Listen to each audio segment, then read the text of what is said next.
नमस्तेऽस्तु महामाये श्रीपीठे सुरपूजिते शङ्खचक्र गदाहस्ते महालक्ष्मी नमोऽस्तुते।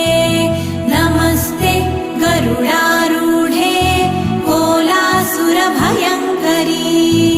सर्वपाप हरे देवी महालक्ष्मी नमोऽस्तुते।